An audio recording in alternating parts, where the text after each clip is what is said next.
Gini, selama ini kan sudah ada beberapa yang melaporkan, di mana kita ketahui laporan itu tidak diterima lantaran alasannya karena tidak adanya fatwa MUI, ya. Jadi ini menurut saya ini adalah semuanya campur tangan Allah, ya, di mana Allah titipkan ke beliau. Benar.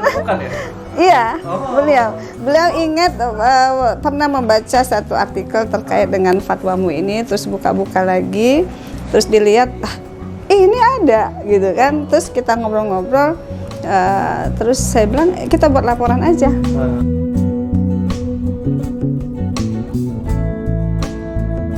Assalamualaikum warahmatullahi wabarakatuh. Waalaikumsalam warahmatullahi wabarakatuh. Jumpa lagi di channel kita yang keren ini dan semoga bermanfaat.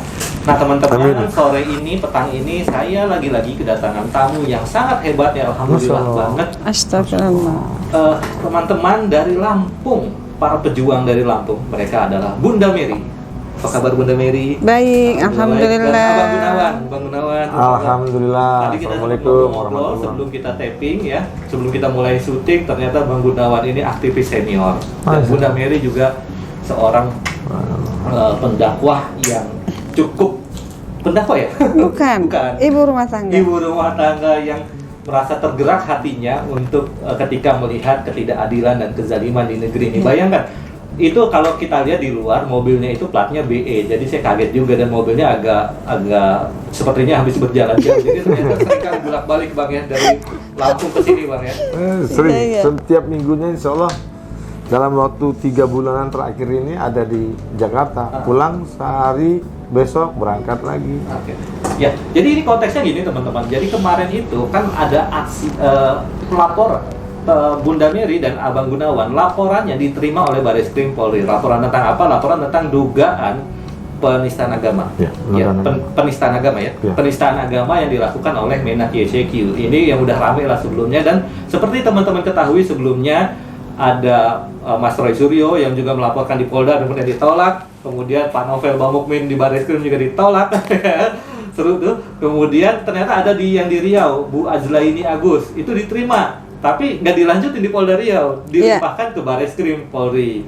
Nah, kemudian para sahabat-sahabat kita ini melaporkan lagi ke Bareskrim, dan ternyata udah bolak-balik Bang ya ceritanya ya Bang. 2 kali. Mungkin bisa diceritakan Bang sebenarnya tentang diterimanya laporan Bunda dan Abang kemarin.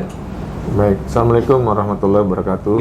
Waalaikumsalam warahmatullahi wabarakatuh. Oh iya, pada intinya pengaduan ya, lebih tepat kepada pengaduan. Kenapa kami buat pengaduan ini? Karena laporan yang ada di Riau itu tidak terfollow up. Kalau bicara tentang undang-undang nebis in idem, itu memang tidak bisa perkara yang sama dengan perilaku yang sama, orang yang sama, korban yang sama itu dilaporkan secara 2 kali. Hanya saja kita sama-sama paham, setelah laporan yang ada di Riau, kemana laporannya? Apa setelah itu yang dilakukan oleh pihak kepolisian? Oleh karena itulah kami melakukan tuntutan. Kami melakukan pengaduan sebagai masyarakat, diberikan haknya di pengaduan terhadap laporan yang ada di Riau. Kami membawa bukti-bukti juga. Apa selama ini yang kami mendapatkan informasi bahkan dari pihak Bareskrim, CQ, SPKT waktu pertama kali di tanggal 11 Maret 2022 hari Jumat, kami ke sana ditolaknya dengan alasan kami tidak memiliki fatwa MUI. Begitu juga dengan saudara-saudara saya yang lain yang sebelumnya ketika ingin membuat laporan ya, pengaduan yang seperti itu. Hanya saja kami berhasil mendapatkan fatwa MUI karena alhamdulillah sebelumnya saya pernah membaca itu di Ijtima Ulama ke-7 9 sampai 11 November 2022. Itu menghasilkan beberapa poin antara lain tentang kriteria penodaan agama.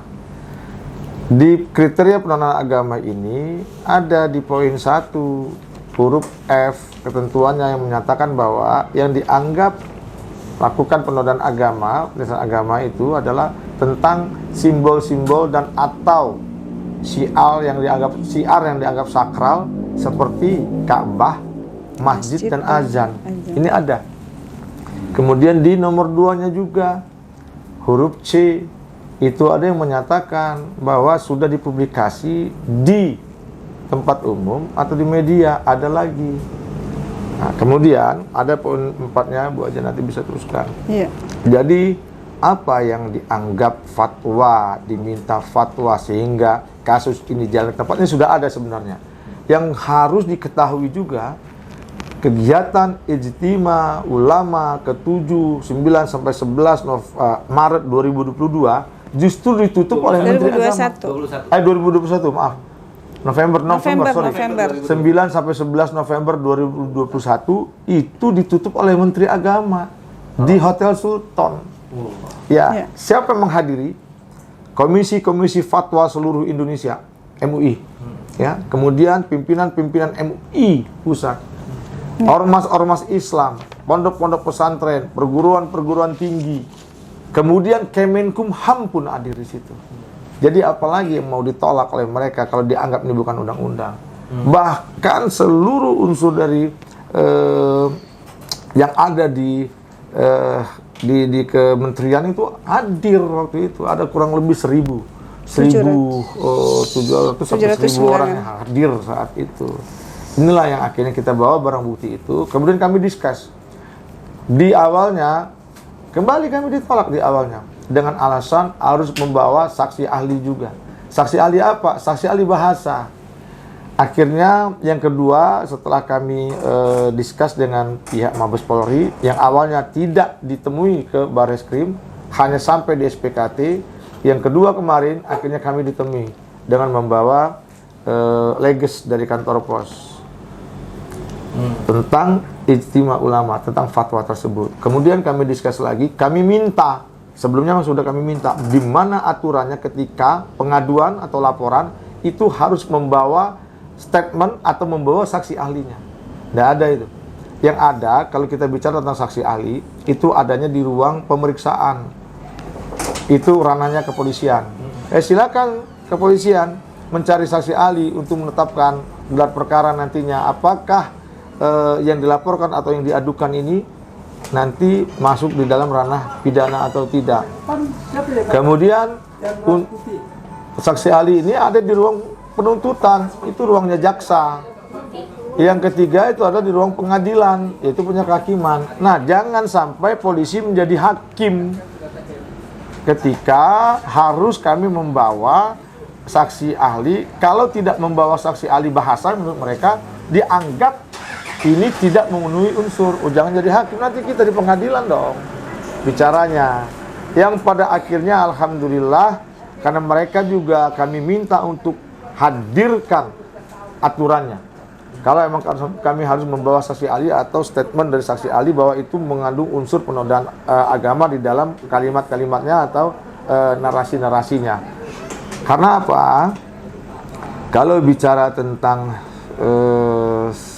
keinginan mereka juga harus bisa menghadirkan aturan yang ada. Kami minta, kalau di pasal kata saya nggak mungkin ada itu KUHP. Kami ini para pengacara, advokat sering kali membuat laporan klien-klien kami, tidak pernah yang namanya membawa saksi ahli.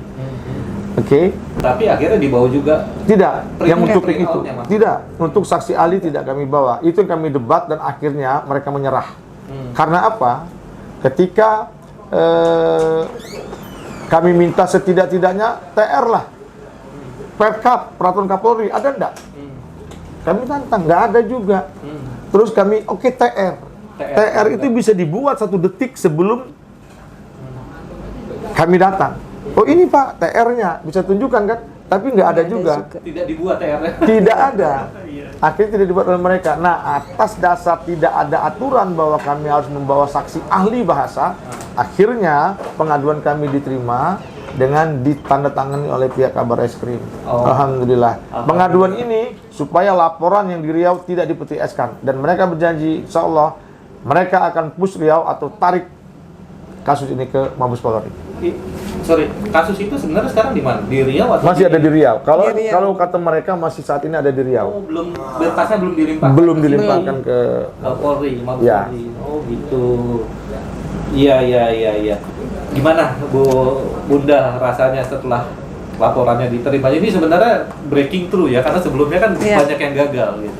Iya. Dan bukti baru fatwa MUI itu yang hasil Istimewa Ulama tahun 2021 itu seperti membuka mata kita. Oh ternyata ini ada aturannya. Loh selama ini kemana? Iya. Kok kenapa nggak ngelihat itu ya? Iya, iya Gimana, itu. Bunda, komentarnya? Ya, Bismillahirrahmanirrahim. Assalamualaikum warahmatullahi wabarakatuh. Waalaikumsalam. Menurut saya begini, selama ini kan sudah ada beberapa yang melaporkan, di mana kita ketahui laporan itu tidak diterima lantaran alasannya karena tidak adanya fatwa MUI, ya. Jadi ini menurut saya ini adalah semuanya campur tangan Allah, ya, di mana Allah titipkan ke beliau. Ini abang yang menemukan ya? Iya, Oh. beliau ingat pernah membaca satu artikel terkait dengan fatwa MUI ini, terus buka-buka lagi, terus dilihat, ini ada gitu kan, terus kita ngobrol-ngobrol, terus saya bilang kita buat laporan aja, itu ke buat pengaduan aja ke Mabes Polri, ayo, gitu. Jadi kenapa kemarin itu saya selaku pelapor ya, bahasa hukumnya pelapor, kenapa? Karena sampai hari ini kami yang katakanlah aktif di pergerakan dakwah, ya, kami menunggu apa nih reaksinya dari Bapak Menteri Agama. Kan memang kita ketahui semua di Riau itu kan laporan sudah masuk, tapi sampai hari ini tidak ada indikasi tindak lanjutnya Bapak Menteri Agama meminta maaf atau mengklarifikasi seandainya memang video-video yang kita lihat ya itu ada editan misalnya, itu tidak ada klarifikasi. Nah, jadi disinilah kami tergerak dengan adanya kita temukan fatwa MUI ini, lalu kita bersepakat untuk membuat aduan ke Mabes Polri, dan alhamdulillah. Kenapa Bunda yang menyediakan diri untuk? Kenapa saya begini? Ketika kita, ya, assalamualaikum. Ya Allah, benar. Siap. Begini ya, bahasa dari seorang Menteri Agama yang kami anggap kapasitasnya tentunya keilmuan keagamaannya lebih lah dari kita-kita yang awam ini. Ketika menganalogikan suara azan, dianalogikan kepada suara gonggongan anjing, sementara kita tahu suara azan itu kalimat-kalimatnya itu adalah panggilan suci, di mana panggilan-panggilan yang sangat sakral, di dalamnya itu ada syahadat tauhid, ada syahadat rasul. Itu tidak bisa, jangankan apa ya, tidak ada bisa dibandingkan dengan suara-suara yang lain gitu. Kok bisa seorang Menteri Agama suara azan dianalogikan dengan suara gonggongan anjing? Masya Allah. Itu yang mendorong ini Nurani ini marah gitu, marah sekali. Padahal kami ya kalau mau ukur keimanan ya jauh lah, kami ini orang biasa aja, orang fakir ilmu gitu. Itu yang mendorong Bunda untuk melaporkan ya, mengajukan pengaduan. Padahal Bunda kan lokasinya, domisilinya di Lampung, Bun. Iya, tidak masalah. Menurut pihak kita justru kalau kita laporkan di Polda nanti bukan tempatnya, mentah lagi. Kemana nih? Saya bilang, Ustadz Gun, kemana nih kita lapor? Ke Mabes Polri. Oh ya udah, ayo. Bismillah. Terus gimana Bunda kemarin? Kan pas hari tanggal kemarin ya, tanggal berapa? 15. Tanggal 15 ya baru diterima. Lama nggak prosesnya Bunda di sana? Lama. Waduh. Kami itu datang ke Mabes Polri itu jam 10:30-an, terus itu kita disuruh nunggu, kemudian mendekati waktu zuhur, terus disuruh nunggu lagi karena waktu istirahat pada zuhur, kemudian diskus ya, Terus akhirnya selesainya sudah mau menjelang asar. Oke, akhirnya diterima. Akhirnya ditandatangan, diterima. Allahu Akbar, Masya Allah. Apa pesan dari aparat kepada abang dan bunda di sana kira-kira? Setelah diterima apa sih? Apa yang mereka katakan apa, Bang? Iya. Oke, yang mereka sampaikan, mereka akan menelusuri sampai di mana, kena apa kok kasus yang dilaporkan di Riau ini seperti tertahan. Oke. Artinya tanda kutip ya, mereka tidak bisa ditahan. Tapi kenapa sampai saat ini belum bergerak lah ya? bergerak? Ya. Kemudian mereka akan turunkan tim terlebih dahulu. Wis. Mereka akan turunkan tim ke Riau atas pengaduan kita bahwa ini ada persoalan hukum yang sudah membuat gaduh, yang begitu viral, tetapi kok follow up-nya tidak ada. Nah, Ya, yang sebelumnya juga kami sampaikan bahwa kami paham di pasal 76 ayat 1 itu tentang nebis idem itu bahwa sesuatu kasus yang dilakukan dengan orang yang sama itu tidak bisa dilaporkan sebanyak 2 kali. Tapi ingat, kita punya hak masyarakat untuk mengontrol setiap persoalan yang berhubungan dengan kemasyarakatan. Oleh karenanya, kami mengadu ke Mabes Polri sebagai strata yang lebih tinggi dari Polda Riau maupun Polres Riau, sehingga ada di situ kontrol. Di situ bisa melakukan tindakan-tindakan kalau memang nanti di Riau ini ternyata kasusnya di PTS-kan lah dengan tanda kutip. Karena ini sudah berapa lama ini proses. Kalau memang SP3 kan, ya silakan. Itu kan, nanti kita ada proses berikutnya nih. artinya bisa laporan pengaduan yang Bunda lakukan bisa naik jadi laporan.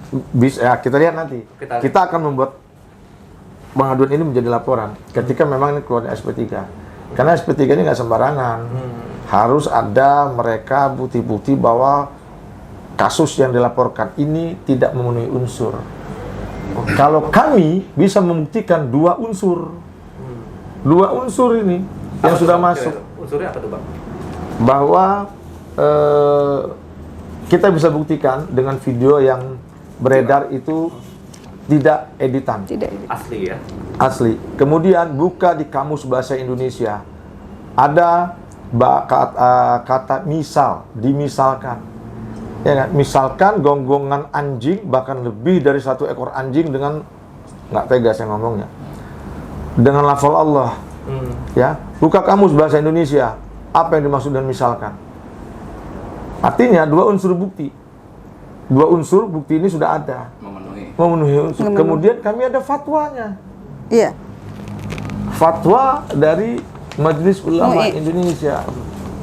Nah, jadi jangan macam-macam untuk kasus ini di PTS-kan atau diistirahatkan. Bahkan diistirahatkan pun jangan. Ya, jangan diistirahatkan pun jangan. Karena ini akan memancing gejolak. Memancing gejolak. Karena sampai Iya. terus ya demonstrasi masih berlanjut ya. Maka itu. Ya Bunda ya. Bunda Maka juga itu. ikut. Apa kemarin kan juga waktu pelaporan itu berbarengan dengan aksi Iya. massa yang ke Bareskrim itu kemarin ya. Iya. PA 212 salah satunya ya. Itu Bunda berkoordinasi nggak sih dengan penggagas aksi itu? Sebenarnya Ada di awalnya tidak ya. Tidak ya? Atau awalnya. jalan sendiri sebenarnya Awal- melakukan ke sana gitu? Sebenarnya awalnya tidak, tetapi itulah kami kemarin melihat benar-benar ini adalah skenarionya Allah ya. Oh. Akhirnya dengan waktu yang sama, akhirnya kami berkoordinasi. Oke. Maka saya sampaikan dengan pihak Bareskrim bahwasanya kami ini kesini tidak hanya membawa suara masyarakat Lampung saja, tetapi di luar sana itu semua sedang menunggu hasil daripada apa keputusan daripada pihak Mabes Polri. Jadi kami kesini ini membawa suara masyarakat Muslim Indonesia, gitu. Seperti itu. Akhirnya kami berkoordinasi dan akhirnya qadarallahnya bersama Ustadz kami dengan siapa Pak Kapten siapa kemarin Pak? AKBP ya. Apa namanya? Selesai kita dapat tanda tangan itu. Ketika ada dari pihak 212 juga lagi audiensi juga selesai juga dengan berbarengan. Akhirnya kami keluar berbarengan Jadi dan diumumkan. Kebetulan ya bahwa 212 juga mereka masih juga beraudiensi dan Bunda melaporkan juga ya. Jadi sebenarnya kebetulan ketemu di sana ya, Bang. Kalau bicara qadarullah, yes. Qadarullah, Tapi kalau iya. kebetulan, no. Tidak. Oh, Ya, Iya. artinya bahwa jadi bisa kita pahami maknanya, karena jujur saja memang kami juga selalu berkoordinasi dengan siapapun, bertemu Siapapun. dengan siapapun, berkomunikasi ya, Iya. berkomunikasi dengan siapapun. Tidak hanya dengan satu pihak, tidak dengan satu agama, tidak dengan satu lintas generasi. Lintas Artinya ormas. itulah yang membuat akhirnya ada keterpaduan, kebersamaan, adanya qadarullah tadi. Ketika kami di sana memang sudah ada mau aksi yang jauh Ada hari, aksi. ditetapkan Sudah tanggalnya, waktunya, tempatnya. Iya. Nah itu. Iya. Masya Allah, subhanallah, dahsyat. Bang, saya ingin menggali nih Bang, gimana Abang menemukan ini? Kan saya juga tahu berita tentang ini sebenarnya, tapi khusus untuk ada kata-kata azan itu ya. Ya. Misalnya pada poin 1 ketentuan hukum tersebut pada huruf F jelas menyatakan yang dimaksud adalah simbol-simbol atau syiar agama yang disakralkan seperti Ka'bah, masjid dan azan. Abang menemukan kata azan itu atau Abang ingat ada kata azan? Teringat. Mengingat. Ya, ketika ya ini sudah bantuan Allah. Allah menurunkan bala tentaranya, mungkin malaikatnya, membuka sedikit pikiran saya untuk saya pernah ingat ini di mana. Emang sempat agak lupa saya. Iya, iya. Bahwa penodaan agama itu termasuk azan. Ini bermula dari ketika sejak tahun 78 yang saya tahu bahwa suara volume azan ini untuk dikecilkan. Oh iya. Kemudian muncul lagi itu edaran, tapi surat edaran yang bukan artinya keharusan.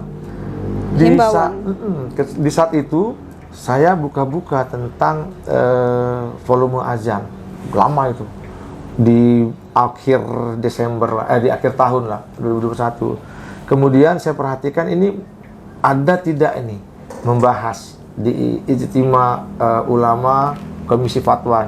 Kemudian saya lihat di aturan mereka, saya lihat ternyata ada di pokok pikiran mereka yang kemudian disahkan ada itu tentang azan. Kata azan. Iya, tapi saya mencari ada tidak larangan untuk mengecilkan, itu awalnya larangan untuk mengecilkan volume azan, karena saya ingat Bilal itu naik sampai ke atas menara untuk berteriak sekuat-kuatnya untuk menyampaikan syiar, untuk menyampaikan waktunya sholat. Tapi memang tidak ada di situ tentang bagaimana tentang pengaturan volume. Tapi saya temukan tentang kriteria penodaan agamanya ketika membuat kalimat-kalimat yang tidak sesuai atau tindakan-tindakan yang sesuai dengan azan. Termasuk masjid kan, ketika kita mengotori masjid itu masuk dalam. Ya. Nah, di azan itu adalah suara volume. Ini seorang Menteri Agama Pak Yakut justru memisalkan azan dengan gonggongan anjing. Terserah apa itu alasannya, bermaksud atau tidak bermaksud, nanti kita uji. Yang jelas sudah keluar narasi dan diksi yang begitu menyakiti umat Islam, mungkin saja tidak hanya di Indonesia, tapi di seluruh dunia ini, dengan memisalkan gonggongan anjing dan suara azan. Allah, ada satu hal lagi yang menarik sesungguhnya, terlepas dari konteks memisalkan gonggongan anjing dengan azan, di satu narasinya, artinya dalam satu pertemuan mereka ketika tanya dengan wartawan, memisalkan kalau suara besar dari non muslim 5 kali sehari. Nah, ini kan keterkaitan nih. Berarti memang sudah ada niat ini. Sudah ada niat. Kita tanya sekarang, ada tidak umat agama lain selain muslim, selain Islam yang 5 kali sehari harus berteriak, harus bersuara keras? 5 waktu dan continue. Kalau Islam ada dari 1400 tahun yang lalu, ketika Bilal mensyiarkan agama dengan suara azan. Agama yang lain apa? Jangan dong, jangan disamakan dong.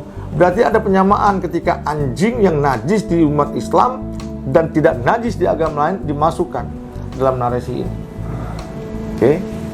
Oke, iya.